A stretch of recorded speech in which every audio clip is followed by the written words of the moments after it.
Hey, Chapel Street. Oh, wait. 6 feet. All right, let's try that again. Hey, Chapel Street. We know that so many of you are missing out on being together. I bet some of you are missing Adventure Club and Club 56 tonight. Or maybe you're like me and you're missing just going out in public or even just some basic human interaction.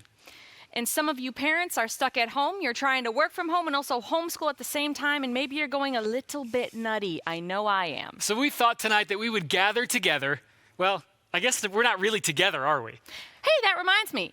I thought of a really good wardrobe idea for next week. The church has left the building.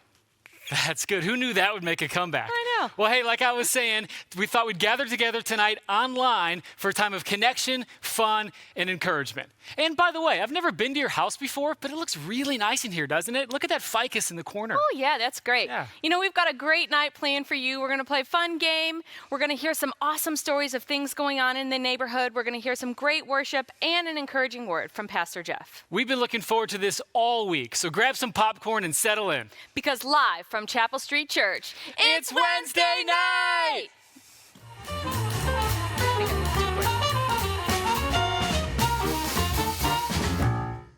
Here, Gretchen.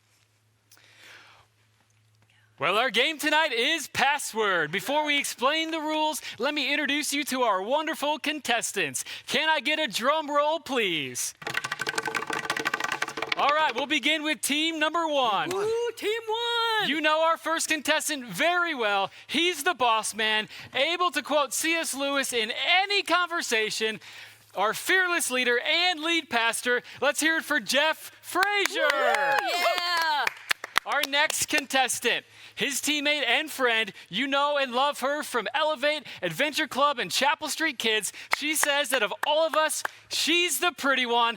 Let me introduce you to my friend, Becky Chenault. Woo! Becky. Now, if you think team 1 is stacked, let me introduce you to team number 2. Yeah. First, middle school students, he's your man. Superhero movies, he's your biggest fan. The American citizen, Andrew A.J. Griffin. AJ! And last, but certainly not least, you met her a few years ago as Mary, but high school students, you know her from the Get Up. She's a huge fan of Legos and loves a good vacation. It's Gretchen Gilbert. Yes, Gretchen. And tonight, I'm your host, Tom Ward. Yay! Tom. All right, contestants, are you excited? Ready, let's go. Let's play some password! Well, the rules to this game are very, very simple. I will give a word to one contestant from each team. They will need to come up with a one-word clue to give their teammate to help them guess the password. The winner of the game will be whichever team has the most points when we are all finished, and they will be the Wednesday Night Live grand champion of them all. Team 1! Contestants, do you have any questions? Yes, I would like to ask we about- actually did. All right, it looks like we're good here. You at home, are you ready? We'll take that as a yes. Okay, let's play some password. All right. The first word will be on the bottom of your screen, and we will begin with team number 1. Okay. Oh my. Okay, think like me, okay? Okay. Okay. Fish. Fish? Yeah, fish. Fish. Chips. That is incorrect. We will swing over to team number 2. You can give an additional clue.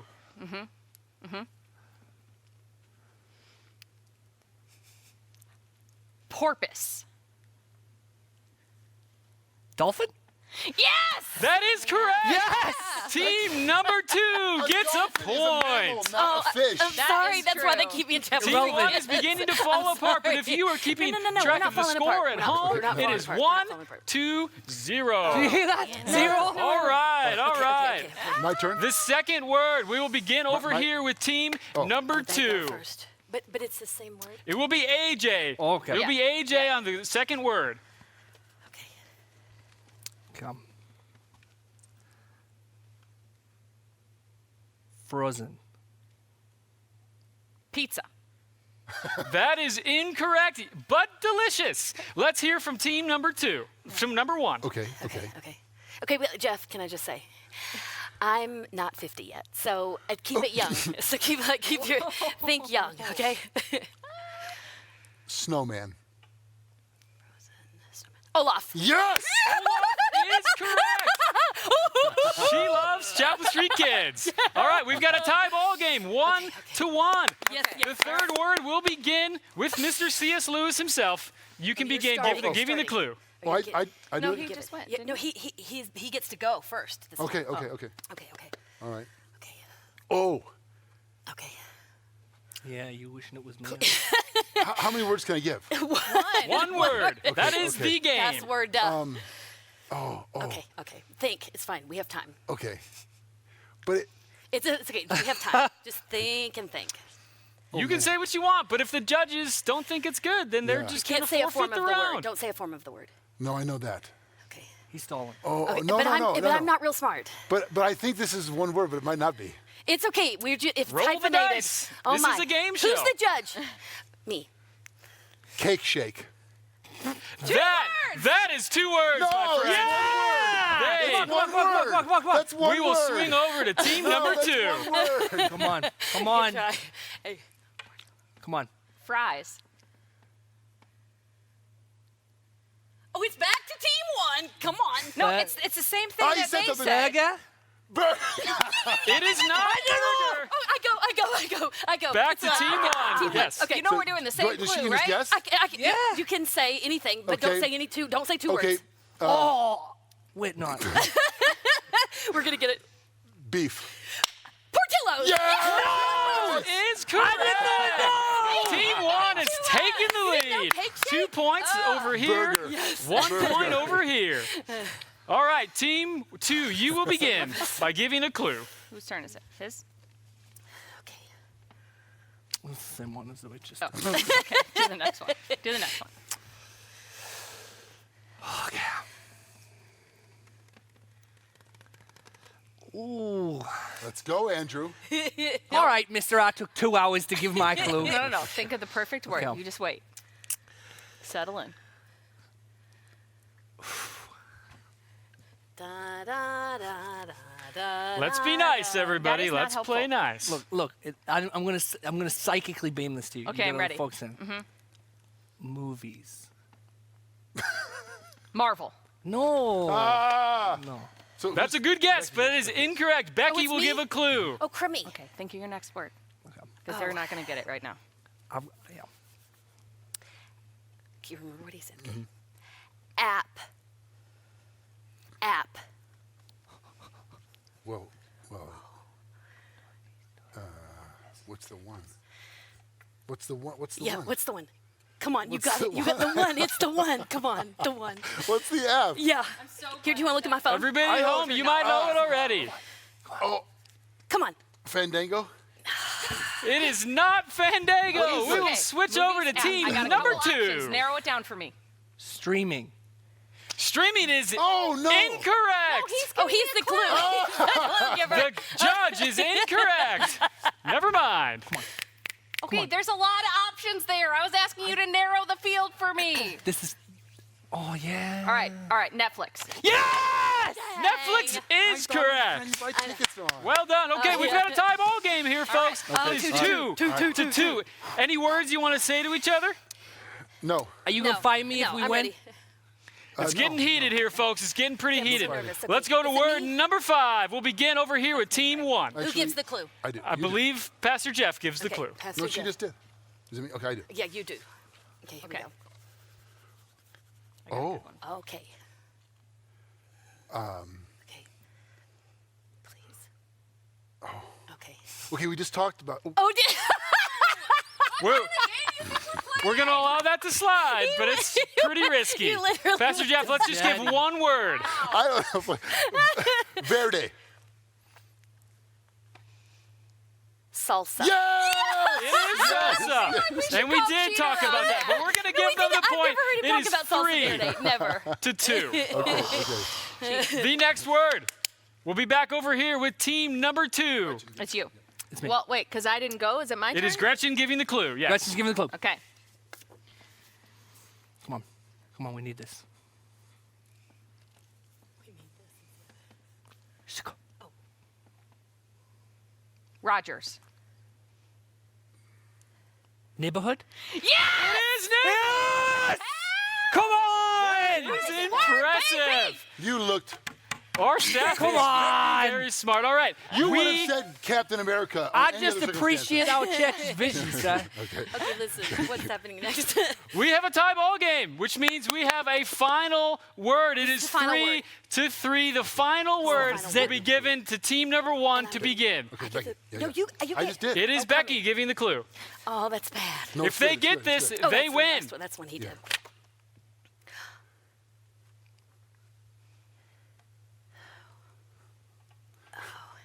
Okay, think like a kids person, okay? Okay. Hey, there's so much Okay, I'm sorry. Stupider. No. That's a word? That's It a word. rhymes, folks. I didn't know you can't rhyme. Let's go to the next word. This is the final word. It'll determine the champion. Did you Rhyming is not a form of this game. We'll go to the final word. We'll begin it again with Miss Becky. Okay. Okay, don't mess up, Beck. such cheaters. Oh my. Smart. Dumb. It is not dumb. We'll swing it over to team number 2. This is the moment.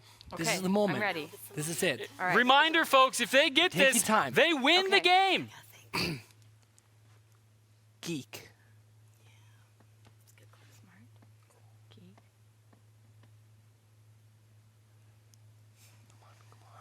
The wheels are spinning. A smart geek is a nerd. It is nerd. A smart geek is a nerd. Nerd is correct. Chapelstreet Students, team number 2, win the game. They are the grand champion for Wednesday Night Live, and they win our grand prize. Congratulations, everybody. Congratulations. Let's hear it for our contestants. All right, everybody, we hope you had a really fun time watching us play this game. We also encourage you at home to play this game at some point this week and share with us how it goes. Now for our neighborhood spotlight. Thanks for humoring us with that game, guys. That was really fun. That's kind of a little bit about what we do on a normal Club 56 night or Adventure Club night, so we wanted to add some of those elements into our time together. And we're, hope you're having a super fun time so far. We wanted to, we miss you guys, and we are sad that we can't be together, but we are glad to be together just like this, aren't we, Pastor Andrew? Absolutely, yeah. Even though it's only through a computer screen, it's good to gather together as the church and just have some fun. Well, we're living in some strange times right now. There's a lot of different things going on, but this is also an amazing opportunity for us to be the church. I want to tell you a really quick story about something that happened to me this week. My son Jonathan and I on Monday were playing with one of his Christmas gifts that we hadn't got around to using yet, and it was a terrarium. One of the family members this Christmas had got him this terrarium so that he could kind of put these different layers of soil and sand and rocks and then plant some seeds and watch them grow. It's supposed to be kind of a really fun, creative thing to do.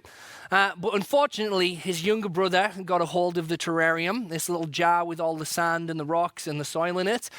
And he did what younger brothers do. He wrecked it.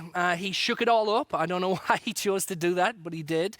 And so all these different layers of sand and rock and soil all got mixed up together. And it looked like it wasn't going to work out for the terrarium. You know, we are probably feeling, with all the different things going on right now, a lot of big emotions. Maybe we're feeling like things are not in the place they should be. We feel kind of mixed up, just like that terrarium jar. But the next day when I went past it to clean it up, I noticed that there was some green little shoots coming up from underneath the soil. And it turns out that even though things were a little topsy-turvy, life was still growing. And you know, the beautiful thing about the church is that when things go crazy, when things are out of place, we still have an amazing God who's at work, who's doing good things through his people, and who's teaching us to love our neighbors well. And so each week, we want to take some time to spotlight or highlight some stories of what God is doing in our communities, in our neighborhoods, through his people, through the church. So I wanted to share a couple of those with you this week because we are already gathering a number of stories.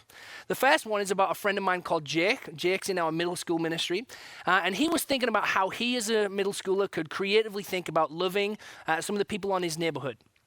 And so he knew that there was some elderly, vulnerable people living on his neighborhood. And so he went out with his sister and using some chalk, he wrote some Bible verses on their driveways and just some words of encouragement to let those people know that they're seen, that they're cared for, that there are people looking out for them. I thought it was a really clever way and really simple, something we can all do to just go out and love the people on our streets. But there's also some stories of some bigger things that people are doing. You know, we have some high schoolers who, wanting to love on some of the refugee families in our community, went out this week and individually they gathered together some blankets, some groceries, and some different items that people needed, and then were able to make sure that they were sent to the refugee families that couldn't get out of their homes themselves. And so already we're seeing God using his people, using the church to go out and love their neighbors well. It's a really exciting time, and we're really looking forward to what else God may do. So, our challenge to you is for you to get creative and let us know the ways that you are loving your neighbors. Just because we're not meeting together in this place every week doesn't mean that we can't make an impact right where you are right now.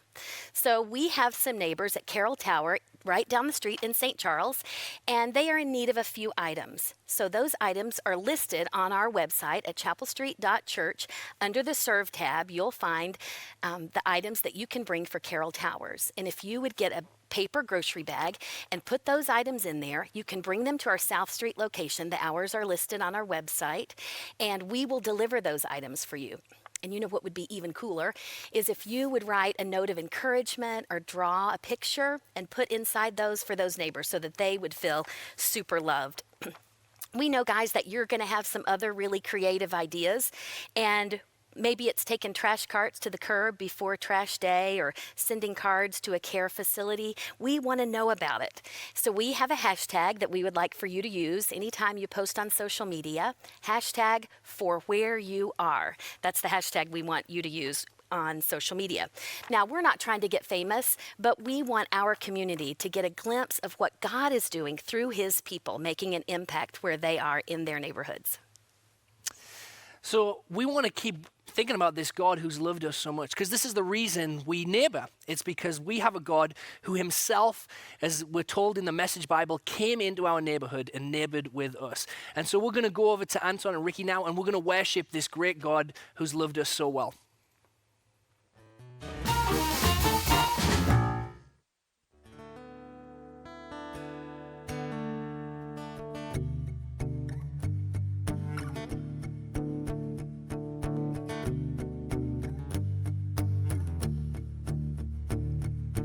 Water you turned into wine.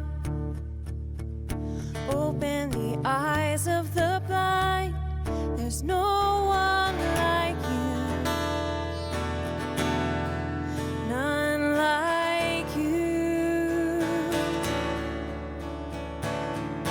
Into the darkness you shine. Out of the ashes we rise. There's no one like you. None like you. Our God is greater.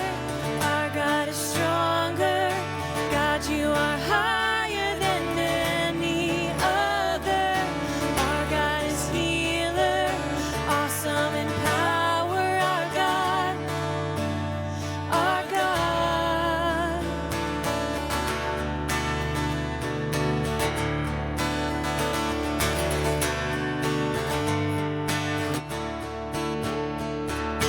Into the darkness you shine. Out of the ashes we rise. There's no one like you. There's none like you. Our God is greater. Our God is stronger. God, you are higher than any other. Our God is healer. Awesome in power. Our God. Our God.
awesome in power, our God, our God.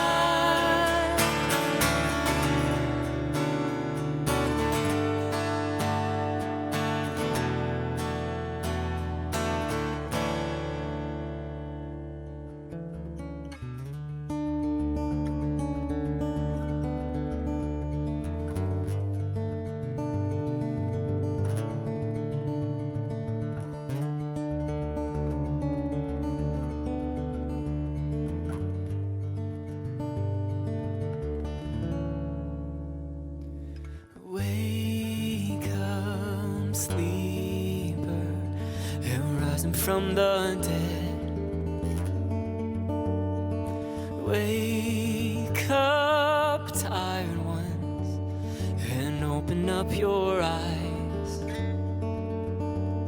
And Christ will, and Christ will, and Christ will, He will shine.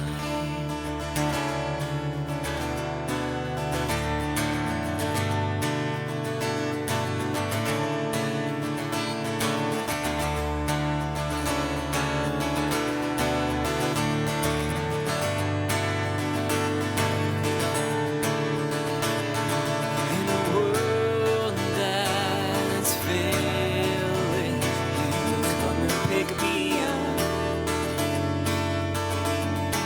When I choose to be blind, oh, you open up my eyes. Oh, and Christ will, and Christ will, and Christ, He will shine.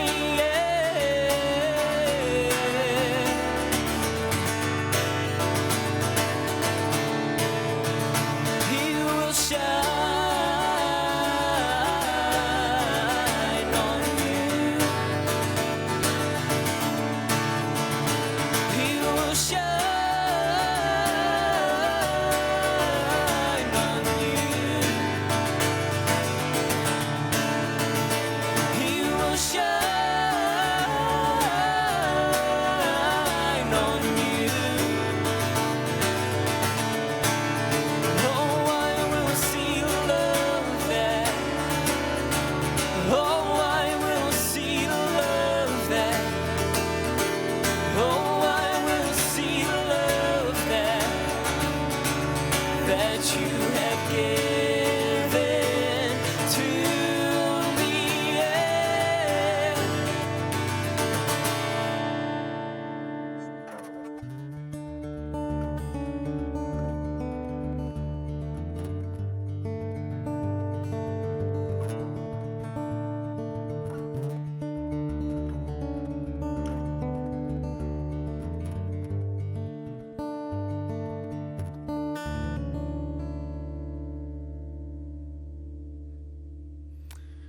You know, I could listen to Anton and Ricky sing about Jesus all night. I'm sure you feel the same way. And I want to say thank you to them for just bringing that to us tonight, just to calm our minds and our hearts and focus us. And I just want to take us now in a few minutes and do that from God's Word. You know, I talked on Sunday, if you streamed the service, about this thing called panic purchasing. People buying things in bulk that they may or may not need. My wife was in Walmart, she said, just this past week, stocking up on a few things. And she said a woman behind her had her cart just loaded with things. And with a panicked expression, she said, I don't even need this stuff. We already have it. I don't need it. But I feel like I should buy it because it's here. And, you know, what's that about? I get it. I'm doing the same thing. I bought 4 canisters of cashews. I don't know why I did that. I think for many of us, we're looking for a way to control something. It's about control. We feel out of control in our lives, and that certainly is true. I turn on the news, you turn on the news, and things change so quickly, it feels like the world is spinning out of control. And so we're looking for something we can control. And maybe for some of us, that's stocking up or hoarding or buying things because we feel like it's a sense of control. But are we ever really in control? And if we're not in control, who is in control? It reminds me of the time when my son Benjamin, our youngest child, was really young. We used to take vacations up to this lake, and the kids always wanted to drive the boat. And he was the youngest, and he wanted to drive. You'll see a picture of him here driving the boat. This is Benjamin at the wheel. I'm taking the picture, so you might be wondering, is he driving? Well, yeah, he is. He is driving the boat. But is he really in control? I mean, it's a pretty calm day, and I could take the wheel anytime. When he was real little, he'd sit on my lap. And so I'd let him think he's in control. But he really wasn't in control. I mean, he held the wheel. Yes, he was steering the boat. I told him point toward that spot on the horizon. But really, I was right there the whole time and could take back the wheel at any moment if needed. I think for most of us, what's happening now is we're waking up to the fact that we really aren't in control and never have been. And it's unsettling. Do you know, by the way, there's a couple stories in the New Testament about Jesus where he is also in a boat on a couple of occasions. I want to take you to one of those stories. It happens on the Sea of Galilee. The Sea of Galilee, if you're wondering, we hear the word sea and you think ocean, you think giant body of water. Actually, the Sea of Galilee is about 3 times the size of Lake Geneva. I've been on the Sea of Galilee. You'll see an image of it here that I took when I was there with Pastor Brian and his wife Lorene and my wife. When we went there, it's looking at, by the way, what you're looking at from the Sea of Galilee there, that shore, is likely where they think the Sermon on the Mount took place. The Mount of Beatitudes, that hillside where Jesus taught those famous things we know about. Anyway, the Sea of Galilee, Jesus, the story in Mark chapter 4. I'm going to read it. You can follow along. The words will be there for you. We'll read it. On that day, when evening had come, he said to them, "Let us go across to the other side." And leaving the crowd, they took him with them in the boat just as he was. And the boats were with him. And a great windstorm arose, and the waves were breaking into the boat, so that the boat was already filling. But he was in the stern, asleep on the cushion. And they woke him and said to him, "Teacher, do you not care that we are perishing?" And he awoke and rebuked the wind and said to the sea, "Peace, be still." And the wind ceased, and there was great calm. He said to them, "Why are you so afraid? Have you still no faith?" And they were filled with great fear and said to one another, "Who then is this, that even the wind and the sea obey him?" Maybe you've heard this story before. It's not uncommon. But I want to ask this question, and we won't answer it till the end. Who's this story really about? Who's it about? Is it about you, or is it about Jesus? You might think you know, but hold that question in your minds. The Gospels are given to us they're not given to us to help us find like Christian life hacks, little tips for how to do better in our life. They're given to us for one reason, to answer that question. Who then is this, that the wind and the sea obey him? Why are the disciples in the boat? Let me ask that question. Why are they in the boat? They're in the boat. I don't know if you caught it. They're in the boat because Jesus told them to be in the boat. He said, "Let's get in the boat and go to the other side." So the disciples are doing what the Lord told them to do. Exactly what he told them to do. You could say that being in the boat in this story is a metaphor for doing what God said to do, being in God's will. But it's while they're in the boat doing what God said to do that the storm comes. For most of us, we think that if we're doing what God says we should do, if we're in the boat, then we shouldn't have storms. We shouldn't be fearful. We shouldn't have these kinds of struggles. What this means is it's possible for you to be doing God's will and be facing a storm at the exact same time. Storms in themselves are not necessarily evidence that you're outside of God's will. Sometimes you can be right in the center of what God wants, and you're still going to face difficulty. You're still going to face challenges. You can be in a storm and still be in God's will. We tend to think it's the opposite, but it's not. This is not the promise of the Bible. The promise of the Bible is not that if you obey Jesus, if you do what he asks, you'll never face storms. The promise is he's with you in them. He's in the boat with you, right there. Jesus is Lord of the storm, yes. Yes, he's going to calm the storm and still the waves with his voice. But still the storm comes. There's no promise the storm won't come. And so they're in the boat with Jesus, and they're still afraid. They're in the boat with Jesus, and they're still afraid. Why? Why are they afraid? Well, actually, they're afraid there's 2 storms that come. There's what we would call the external storm. That's the actual storm, the great windstorm. The Sea of Galilee is famous for these. There's on this to the west of the Golan Heights, or the east, the Golan Heights, and to the west you have these cliffs. And Often winds will come over those plains and down on the Sea of Galilee, and very quickly these squalls will come up out of nowhere. When we were on a boat, Pastor Brian and Lorene and my wife, we were coming back after touring, the wind started to pick up. It wasn't like this. We weren't afraid for our lives, but it was getting rough, and I was thinking I wouldn't want to be out here in much higher winds than this. So the first thing these sailors, they're professional fishermen, lifelong fishermen, they're afraid of is the actual wind and waves, the actual external presence of a storm. You can't control the wind. You can't control the waves. You can't control the stock market. You can't control what happens at work. You can't control certain things in your life. But the other storm, the second storm, is the internal storm. It's their emotional and spiritual response. It's a crisis of faith of kinds. It's what happens to them because of the external storm. Listen to the question they ask. Don't you care that we're perishing? Jesus, don't you care that we might die? That's the evidence of the second storm. I don't know about you, but I've asked that question at times. I've wondered, God, are you here? Do you care? Are you in control? Do you care? Or is that just something the pastor or my parents say? Is it true that you're in control? I mean, in fairness, Jesus was sleeping in the boat. I mean, he's asleep on the cushion. They had to wake him up. So let's be fair to the disciples. Jesus is not giving a lot of evidence in the moment that he's paying attention. He's asleep. It's not like Jesus is in a different boat or on a different lake. I mean, he's right there with them. And they had to wake him up. Then Jesus has the audacity to say to them, why are you afraid? Really, Jesus? Why are we afraid? Look around. We've never seen a storm like this. The boat's filling up. We're going to drown. I have a question for you. Were the disciples more or less safe when Jesus was asleep or awake? Let me put it this way. Were the disciples safer once Jesus was awakened than they were when he was asleep? No. No, they were always safe because they were in the presence of Jesus. They were no more safe or secure when he was awake than they were when he was apparently sleeping. They just didn't sense it. They just didn't feel it.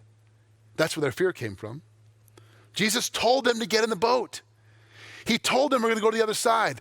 Listen, I don't always believe this. I struggle to trust it too, just like you do. But Jesus knows exactly how to get you from point A to point B to point Z. And he knows the storms in between.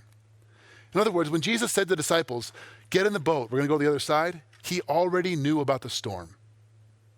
And when Jesus calls you to follow him and us as his church to trust him, he already knows about the storm. It's not surprising to him. It's planned ahead of time. He knows what's going to happen, and he's ready for it. And that means, friends, the safest place that you and I could ever be is in the boat with Jesus. Sometimes it feels like he's asleep at the wheel. He's not, but it feels like it. Sometimes it feels like we have to wake him up because we're scared. But never, ever make the mistake of thinking that you're safer outside the boat. The safest place in all the universe is where Jesus is.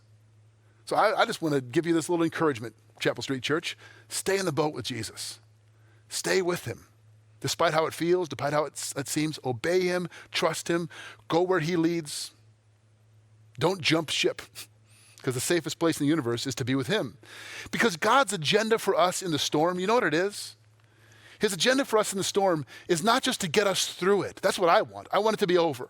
I want a couple weeks to go by and life to return to normal. I want the news to say, oh, by the way, no new cases and everything's fine now. I want to get over it. I want to get through it. And we're trusting God that day will come. But that's not actually God's agenda. It isn't just to get us through it. It's to teach us who he is in the midst of it.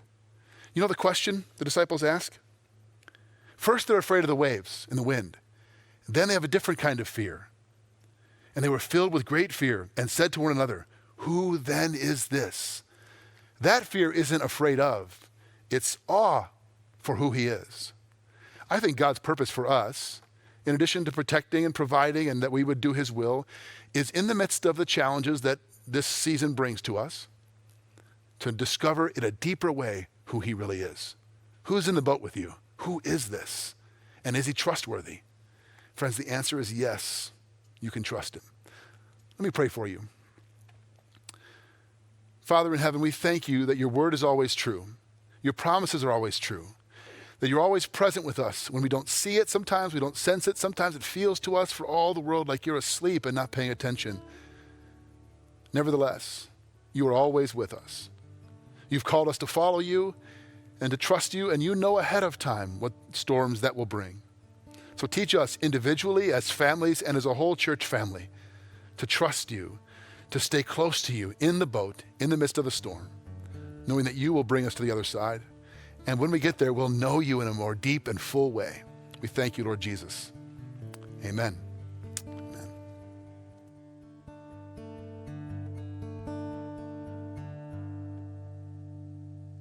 I wanna be close to your side.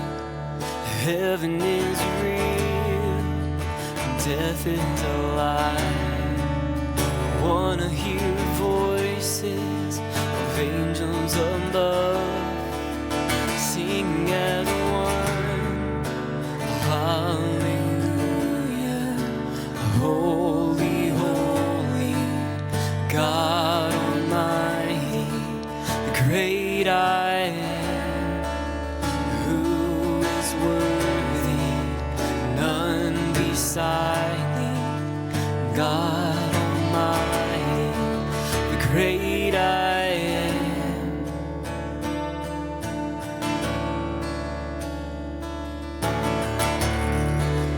I wanna be near to your heart, loving the world, hating the dark. I wanna see dry bones living again, sing as one, hallelujah. Holy, holy, God Almighty, the great I am, who is worthy, none beside thee, God Almighty, the great I am, the great I am.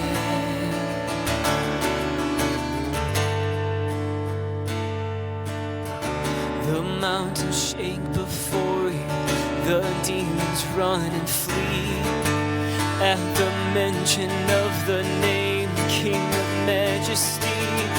There is no power in hell or any who can stand before the power and the presence of the great I am, the great I am, the great I am, the great I am, the great I am, the great I am.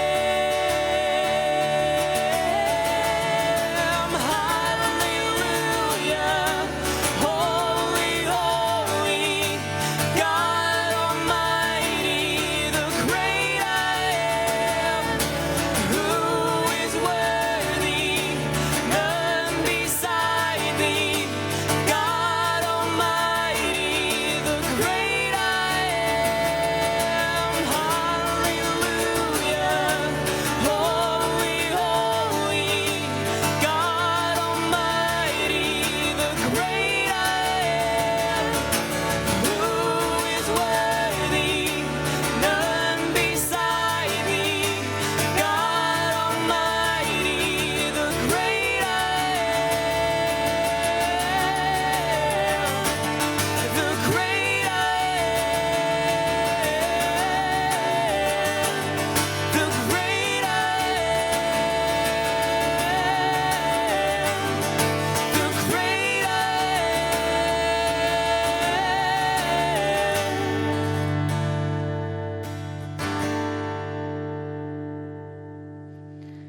What a sweet reminder that the great I am is in control, and the safest place that we can be is in the boat with our sweet Jesus. Well, we wanted to end tonight by sharing a couple ways that you can stay connected with us this week. The first way is through a special prayer time with Pastor John Bechtel on Facebook Live. You can join him on Friday morning at 10 a.m. And of course, we would love if you would join us for Sunday morning worship. 9:15 streaming will be on the Chapel Street Facebook page as well as chapelstreet.church/live. Well, that's all we have for tonight. Have a great night, and we'll see you next week.